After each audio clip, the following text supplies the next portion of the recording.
नमस्कार। महाराष्ट्र की उद्धव सरकार में मंत्री और एनसीपी नेता नवाब मलिक फिलहाल जेल में बंद हैं, लेकिन ख्वाब अभी भी नवाबों वाले ही देख रहे हैं और खुद मुख्यमंत्री उद्धव ठाकरे नवाब मलिक के नवाबों वाले ख्वाबों को पूरा कर रहे हैं, क्योंकि उनके मंत्रालय से संबंधित सभी फाइल्स जेल में भेजी जा रही है, वो भी नवाब मलिक के सिग्नेचर करवाने के लिए। ऐसे में कहा जा सकता है कि शिवसेना प्रमुख उद्धव ठाकरे के राज में अब भ्रष्टाचारी नेता जो जेलों में बंद हैं वो भी नवाबों वाली लाइफ जी रहे हैं। हालांकि कोर्ट ने नवाब मलिक को बड़ा झटका देते हुए उनकी जमानत याचिका को खारिज कर दिया है। ऐसे में महाराष्ट्र की जनता पर अत्याचारों का बोझ दिनों दिन बढ़ता जा रहा है, क्योंकि भ्रष्टाचारी नेताओं से इस्तीफा लेने की बजाय उद्धव ठाकरे उन्हें राजा महाराजाओं वाली जिंदगी का तोहफा दे रहे हैं, जबकि महाराष्ट्र का आम नागरिक इनके भ्रष्टाचारों की वजह से त्राहिमाम त्राहिमाम कर रहा है। महाराष्ट्र की आम जनता महाविकास अघाड़ी गठबंधन सरकार के मंत्रियों द्वारा किए गए भ्रष्टाचारों के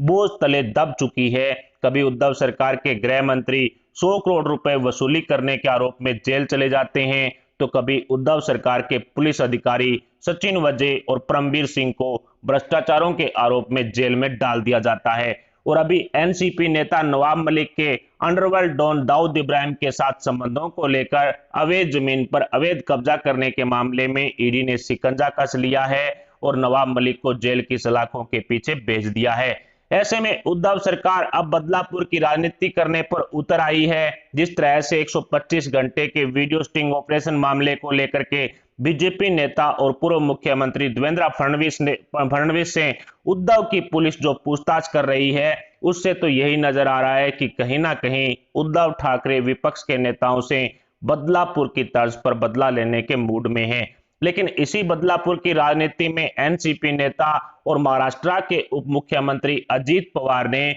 महाविकास अघाड़ी गठबंधन की उद्धव सरकार में हड़कंप मचा करके रख दिया है। अजीत पवार ने देवेंद्र फडणवीस पर हो रही कार्रवाई को लेकर उद्धव सरकार को घेरना शुरू कर दिया है, जिसके बाद अजीत दादा और फडणवीस के बीच गहरी दोस्ती की चर्चाएं महाराष्ट्र की राजनीति में तेज हो चुकी है। अजीत पवार पर भी सहकारी बैंक घोटाले का आरोप है, जिसकी जांच चल रही है, लेकिन इसी 25,000 करोड़ रुपए के सहकारी बैंक घोटाले की जांच की आंच से बचने के लिए, या यूं कहें कि इस जांच की रफ्तार को कम करने के लिए अजीत दादा द्वारा खुद के फायदे वाला कोई कदम उठाने के कयास लगातार लगाए जा रहे हैं। ऐसे में नहीं भूलना चाहिए कि महाविकास अघाड़ी गठबंधन सरकार बनने से पहले अजीत पवार एनसीपी के सभी 56 विधायकों के साथ बीजेपी को समर्थन कर देवेंद्र फडणवीस की सरकार बना चुके थे। भले ही वो सरकार 1-2 दिन ही बनी थी, लेकिन उसी तर्ज पर अब बीजेपी नेताओं ने अगले 9 दिन में महाविकास अघाड़ी गठबंधन टूटने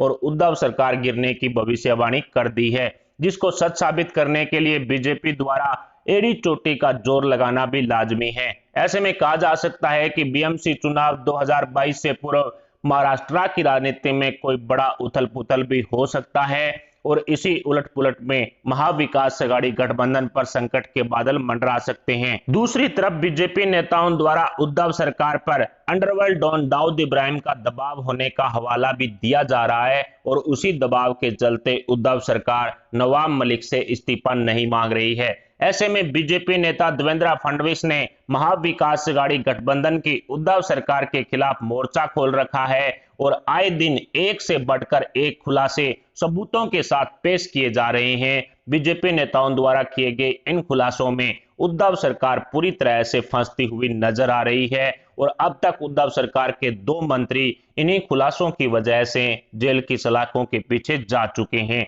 मुंबई महानगरपालिका चुनाव से ठीक पहले शिवसेना को घेरने का काम बीजेपी नेताओं ने शुरू कर दिया है और एनसीपी सुप्रीमो शरद पवार ने नवाब मलिक को पार्टी के पद से बर्खास्त कर शिवसेना को कटघरे में खड़ा कर दिया है। ऐसे में भ्रष्टाचारी मंत्रियों को सस्पेंड करने की बजाय उन्हें राजा महाराजाओं वाली लाइफस्टाइल गिफ्ट करने से शिवसेना की छवि पर बुरा असर पड़ रहा है, जिसके दुष्परिणाम बीएमसी चुनाव 2022 में देखने को मिल सकते हैं। ऐसे में कहा जा सकता है कि महाराष्ट्र की राजनीति में काफी उथल पुथल मची हुई है और आने वाले समय में एक बड़ा बदलाव होने के संकेत भी लगातार मिल रहे हैं। बीजेपी नेताओं द्वारा एनसीपी और शिवसेना में सेंधमारी करने की चर्चाएं भी लगातार तेज है और उसी का परिणाम रहा कि एनसीपी नेता और उप मुख्यमंत्री अजीत पवार ने उद्धव सरकार को ही कटघरे में खड़ा कर दिया है। ऐसी स्थिति में महाविकास अघाड़ी गठबंधन की आपसी फूट खुलकर सामने आ चुकी है,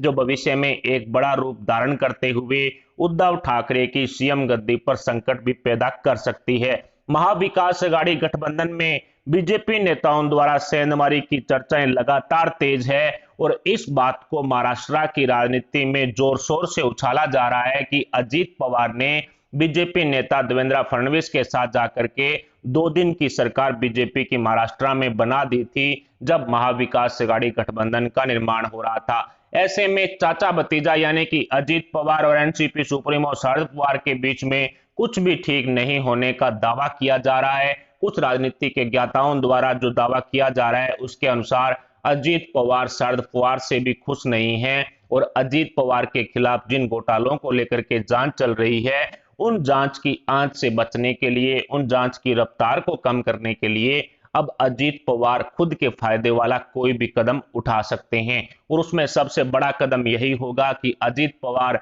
अपने सभी विधायकों को लेकर के जो एनसीपी से कह सकते हैं कि भारतीय जनता पार्टी की तरफ रवाना हो ले। कुल मिलाकर कहा जा सकता है कि बीएमसी चुनाव 2022 से पहले एनसीपी कांग्रेस शिवसेना में एक बड़ा भूचाल आना तय है। हालांकि कांग्रेस ने पहले से ही बीएमसी चुनाव में शिवसेना और एनसीपी से किनारा कर लिया है, लेकिन अब जिस तरह से एनसीपी सुप्रीमो शरद पवार ने जो नवाब मलिक का पार्टी पद से तो इस्तीफा ले लिया, मुंबई जो मंत्री थे मुंबई में वहां से तो इस्तीफा ले लिया, लेकिन जो उद्धव सरकार से इस्तीफा नहीं लिया गया इसका कारण भी यही बताया जा रहा है कि कहीं ना कहीं एनसीपी सुप्रीमो शरद पवार के इस कदम से शिवसेना की छवि है वो धूमिल होगी, जिसका फायदा सीधे तौर पर एनसीपी को हो सकता है। इसी रणनीति के तहत शरद पवार ने नवाब मलिक को अभी तक उद्धव सरकार में बनाए रखा। हालांकि अनिल देशमुख की गिरफ्तारी के तुरंत बाद ही उनसे इस्तीफा ले लिया गया था, लेकिन नवाब मलिक से इस्तीफा नहीं लेने का मुख्य कारण बीएमसी चुनाव 2022 ही बताया जा रहा है। ऐसे में कहा जा सकता है कि महाविकास अघाड़ी गठबंधन वाली उद्धव सरकार में कुछ भी ठीक नहीं चल रहा और 2 दिन पहले ही संजय राउत की तरफ से शिवसेना के मुखपत्र सामना के संपादकीय में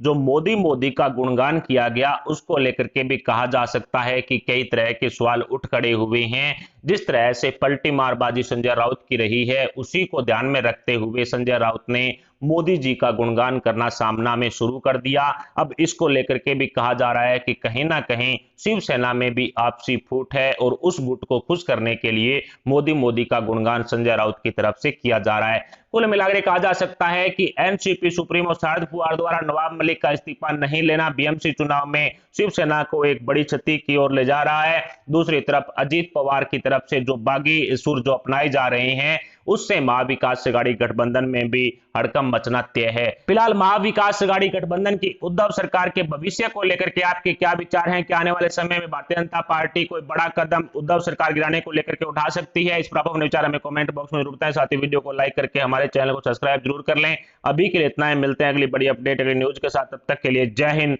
जय भारत।